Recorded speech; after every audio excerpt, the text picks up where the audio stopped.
ni derechos ni humanos.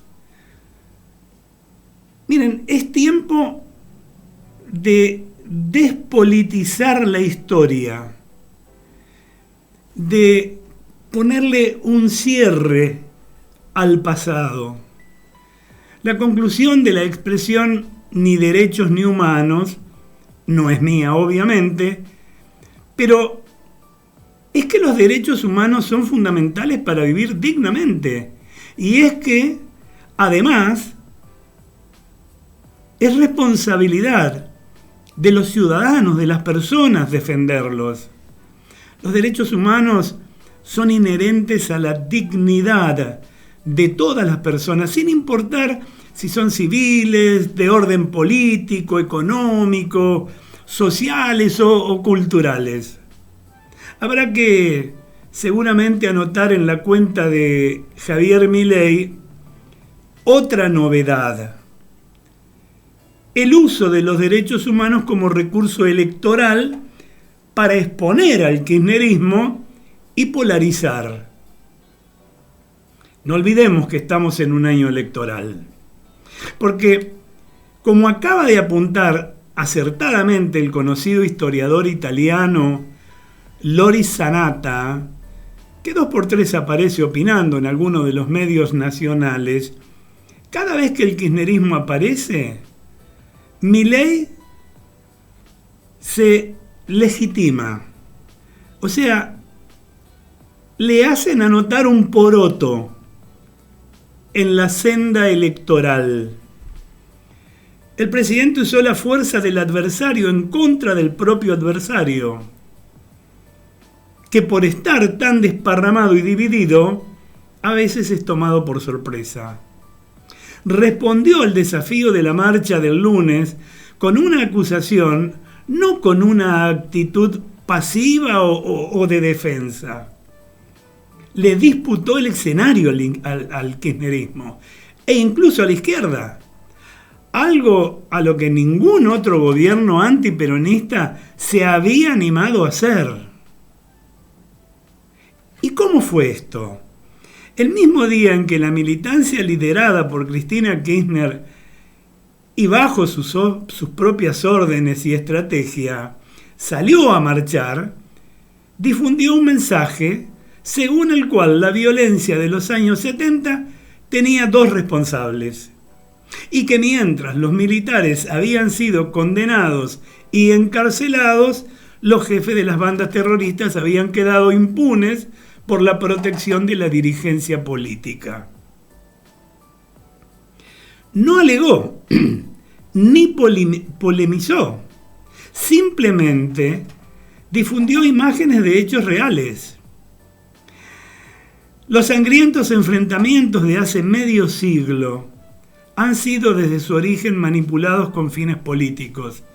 Eso muchos lo sabemos. Y de allí que cualquier debate sobre el tema se convierte de manera irremediable en un diálogo de sordos.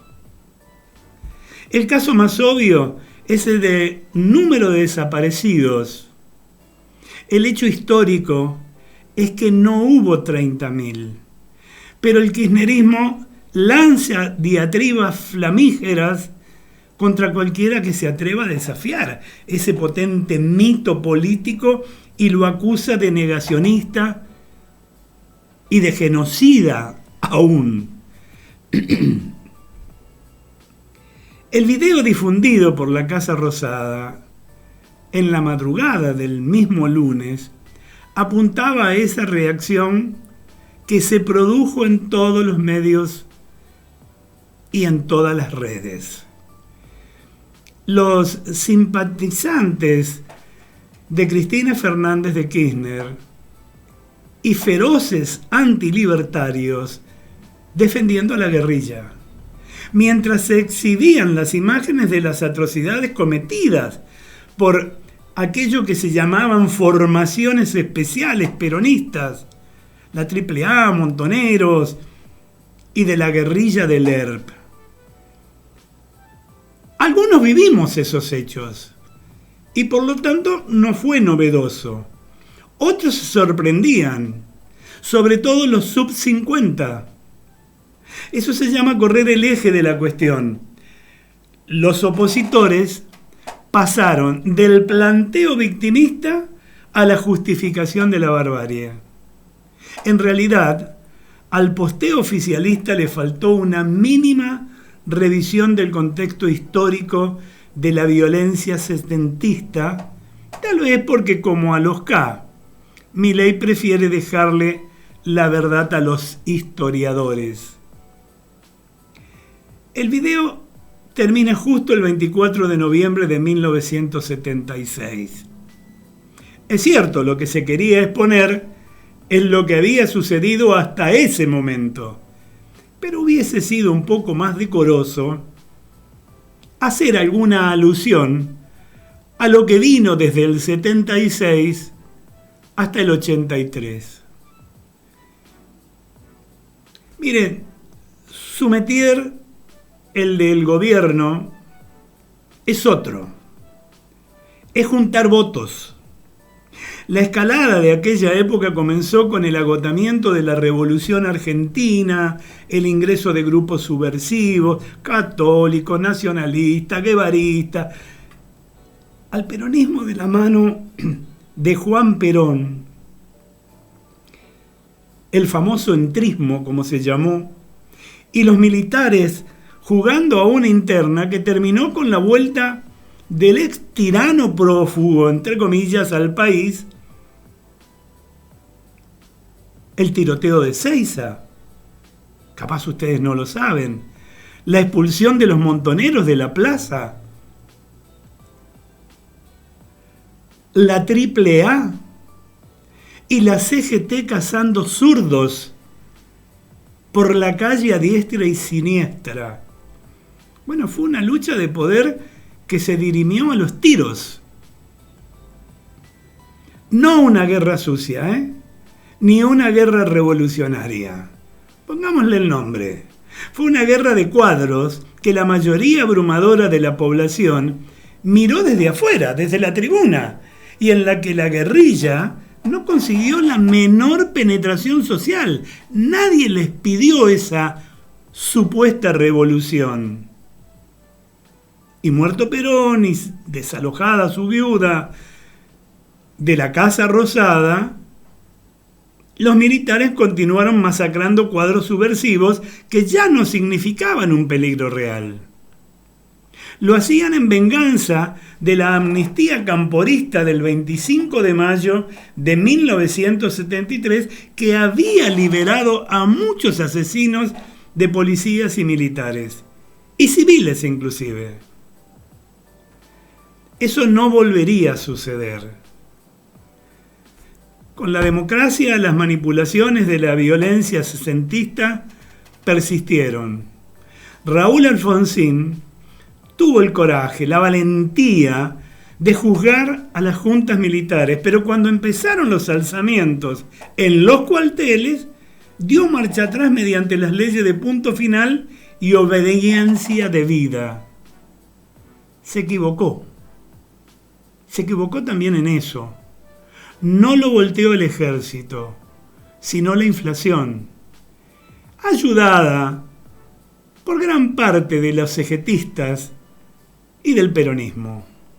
Carlos Menem optó por indultar a todos los militares y los eliminó como factor de poder. Una muestra más de una astucia poco reconocida por sus propios compañeros peronistas. Sin embargo, hubo uno que la aprovechó. Se llamaba, digo porque ya no vive, Néstor Kirchner, que se declaró campeón de los derechos humanos, con 20 años de atraso, y valientemente encarceló a un grupo de ancianos que ya estaban más para el geriátrico que para la guerra. Ese fue también un acto de venganza retroactiva. Incluso además, la cuestión en el presupuesto destinándole partidas alucinantes a las organizaciones de derechos humanos. Esa es la penosa y muy resumida historia, no memoria, de la manipulación de los derechos humanos en los últimos 40 años. Y para no tener que hablar más de este tema, solo esto voy a decir.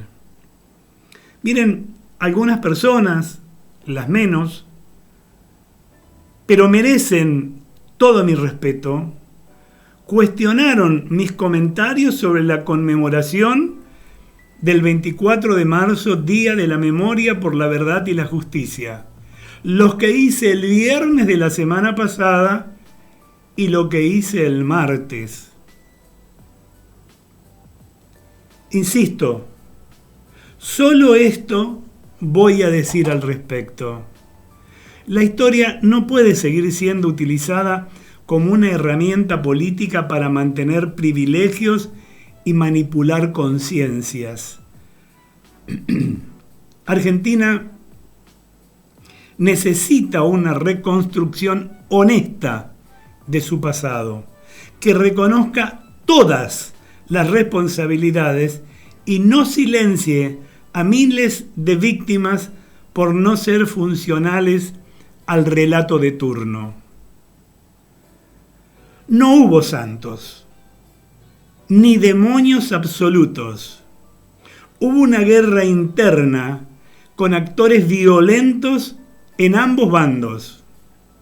Solo reconociendo esa verdad podremos avanzar hacia una memoria verdaderamente justa y cerrar definitivamente esa herida virulenta que solo nos divide e impide avanzar sobre un futuro de grandeza por el bien de todos los argentinos, más allá de cualquier ideología.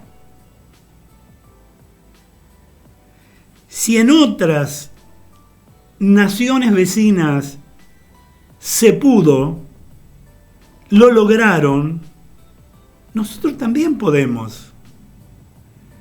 Yo les propongo que marchemos, tal como el nombre de nuestro programa, juntos, sin odios ni rencores, solo por el bien de la nación.